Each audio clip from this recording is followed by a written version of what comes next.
A wooden box bought at a Portland estate sale in 2003 came with a single warning: never open it. Everyone who touched this object, the infamous Dybbuk Box, soon claimed to face nightmares, illness, or disaster. Is it all an elaborate hoax? Or does something unspeakable really wait inside? The truth starts with a single touch. Kevin Mannis arrived at the Portland estate sale in 2003 searching for old furniture, not folklore. The cabinet he found was small, crafted from dark wood, with carved doors and a faded patina that hinted at decades of use. The seller, an elderly woman's granddaughter, pressed a single warning into his hands: never open the box. No receipt or photograph survives from that morning, only Mannis's account and the strange sense of weight he described as he carried the object away. According to Mannis, the box belonged to Havale, a 103-year-old Holocaust survivor who had fled Poland after Kristallnacht, the night of shattered glass and burning synagogues in November 1938. Mannis later claimed that Havale and other survivors, desperate to contain the evil they believed had been unleashed, gathered to perform a ritual, hoping to trap a Dybbuk, a spirit from Jewish legend said to possess the living and sow chaos. The cabinet, he said, was chosen as the prison for this force.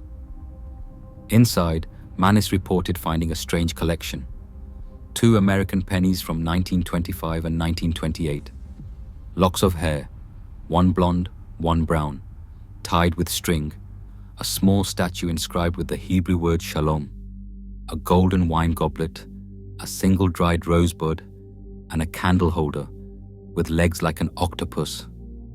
Each item seemed ordinary on its own, but together they suggested a private ritual or a warning encoded in objects. The story, passed from granddaughter to buyer, was clear. The box was not meant to be opened or touched. Yet Mannis had already broken that rule, setting into motion a legend that would soon stretch far beyond Portland. Kevin Mannis kept the cabinet in his shop, but unease settled around him like a second skin. He described waking night after night from the same nightmare: a withered, snarling woman, her eyes black and endless, pressing down on his chest until he woke gasping for air. The scent of cat urine would cling to the air, sharp and sour, sometimes replaced by a heavy sweetness like wilting jasmine. Even after cleaning, the smells returned, drifting through his apartment and clinging to his clothes. As weeks passed, dread became constant. Every attempt to pass the box to friends or family ended the same way. Each recipient complained of malfunctioning lights, doors that refused to stay shut, and dreams that left them shaken. Mannis's own mother suffered a stroke days after receiving the box as a birthday gift, scrawling the words "hate gift" on a notepad when she regained consciousness. His sister, brother, and girlfriend all reported identical nightmares: an old woman's face, twisted and furious, looming over them in the dark. Unable to escape the mounting fear, Mannis decided to part with the cabinet in the only way he knew how. In February 2004, he listed the box on eBay. The post was long and desperate, detailing every nightmare, every unexplained odor, every warning, and every failed attempt to rid himself of the object. He called it the Dybbuk Box, a name that would soon ripple through paranormal circles.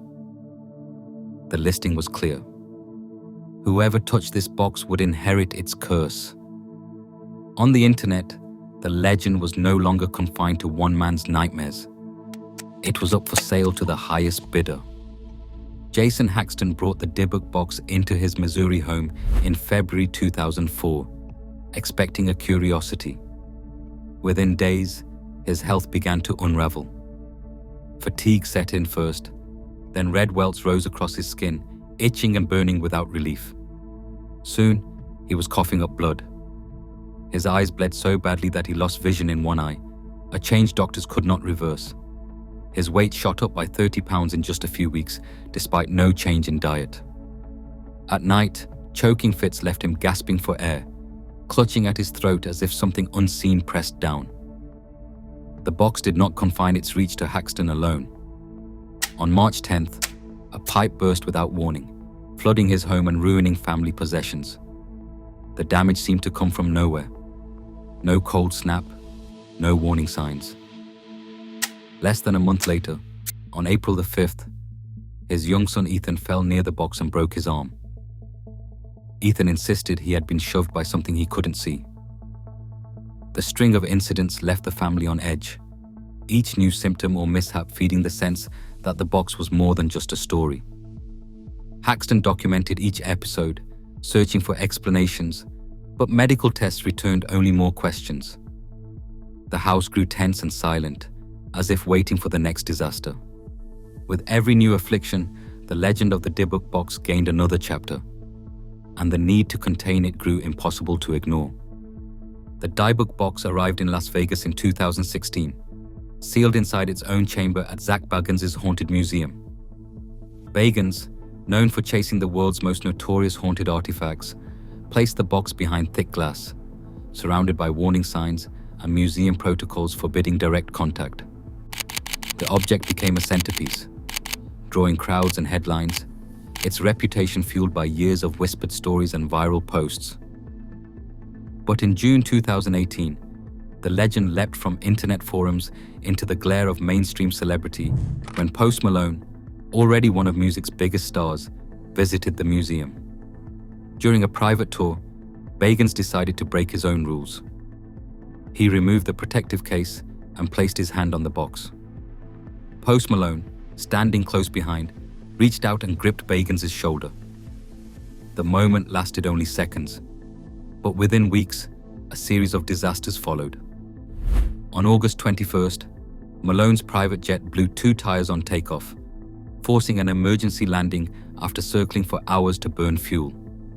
Less than a month later, his Rolls-Royce was totaled in a collision in West Hollywood.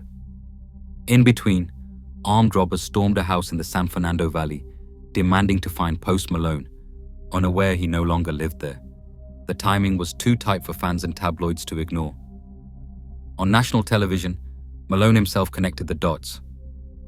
After we opened up this creepy Dybbuk box, I got in a car accident. I almost had a plane wreck.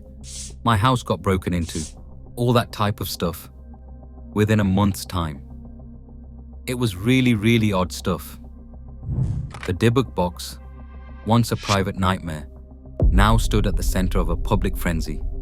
Its curse debated in headlines and late-night interviews. In July 2021, Kevin Mannis broke his silence in an interview with journalist Charles Moss. He admitted, without hesitation, that every detail of the Dybbuk Box legend was his invention. The Hebrew inscriptions on the back, Mannis carved them himself. The entire story, from the Holocaust survivor to the ritual on Kristallnacht, was crafted for a single purpose: to sell an ordinary minibar on eBay. Mannis called it an interactive horror story, designed to evolve as people added their own fears. He even issued a challenge, offering $100,000 to anyone who could find a reference to a Dybbuk box in history before his 2003 listing. No one has claimed the prize.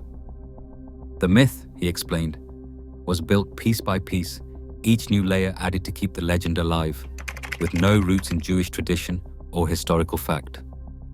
Inside the Haunted Museum, the Dybbuk Box draws a steady stream of visitors, each warned not to linger too long in its room. Some leave shaken, convinced they've felt a cold presence or sudden dizziness. Staff recount stories of guests fainting without warning or rushing out in tears, certain they heard whispers from behind the glass. Rumors swirl about mysterious holes appearing in the exhibit walls, always patched, never explained, as if something inside is restless. Yet no official reports or photographs have surfaced to confirm these accounts, and the museum offers no comment. The contradiction deepens. Even after the creator's confession, the sense of menace around the box has only grown. Believers see proof that the curse endures. Skeptics see the power of suggestion at work. The Dybbuk Box remains, untouched and untouchable, its legend fueled by every news story whispered in the dark. In July 2021, Kevin Mannis publicly admitted that the Dybbuk Box story was invented, a fact supported by his own Facebook post and interviews with journalist Charles Moss. Mannis carved the Hebrew inscriptions himself and challenged anyone to find references to a Dybbuk box before his 2003 eBay listing, offering $100,000 if they could. Yet over 2 decades, documented accounts from Jason Haxton, Zach Bagans, and visitors to the haunted museum have described unexplained symptoms, property damage, and strange phenomena. Even after the confession, museum staff have reported mysterious holes appearing in the exhibit room's walls. The Dybbuk Box has inspired a Hollywood film, attracted global attention, and continues to draw thousands of curious visitors each year. The evidence shows that while the box's supernatural origin is unproven, its real power lies in the consequences of belief. Today, the Dybbuk Box remains locked behind glass, its legacy as a modern legend and source of fear firmly intact.